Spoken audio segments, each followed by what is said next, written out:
Hey, what's going on, guys? This is Derek Ledwers from Strive Fitness Performance. It's that time of the year again when people are going to start having body composition goals, weight loss, muscle building, just overall performance.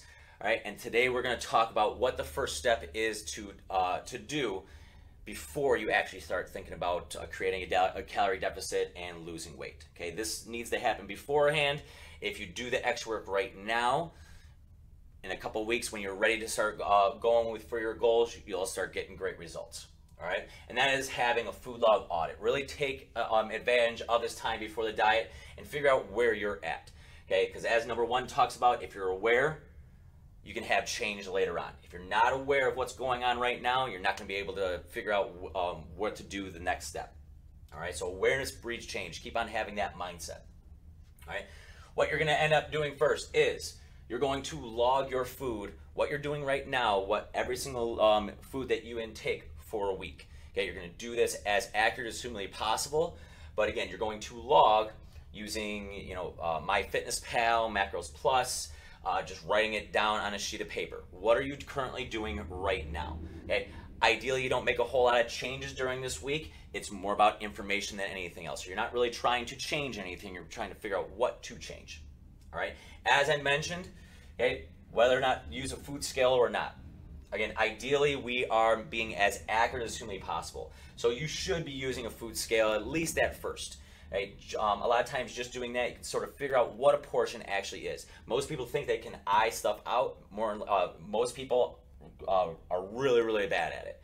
All right, so just doing that for a week, again, it's going to sound really, really tedious. You might not want to do it, but again, do this change for a week.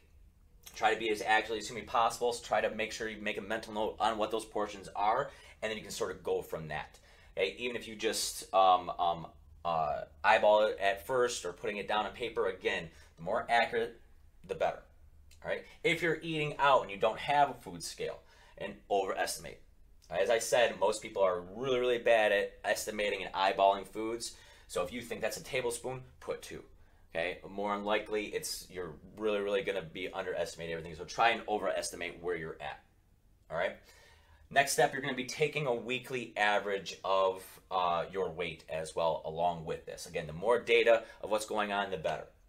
All right. So weigh yourself every morning, right after you go to the bathroom, before you eat, and then take the average of those 7 days. Okay, and again, this includes the weekend as well. Okay, all this stuff includes the weekend. Okay, so a lot of times people are inaccurate during the weekend.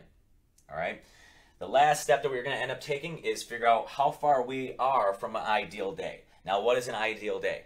All right. There's different videos that are going to be that I'm going to make to talk about what an ideal day is. You can use an online calculator for your macros as well as the calories of where you should be at. And then you're going to figure out where you're at right now in A, where you need to be at in B, and that's going to be the first step of what you're going to have to do to make your diet plan. All right, so this is going to be the key step that we'll talk about in another video. First step is, though, we have to food log what's going on. All right, so again, be honest with yourself. That's going to be the key thing. Right? If you're honest and if you're aware, then you can make great changes. Most people do not do this. If you do end up doing that, in a couple weeks when you're ready to lose weight, you'll be able to hit the ground running instead of trying to do this all over again.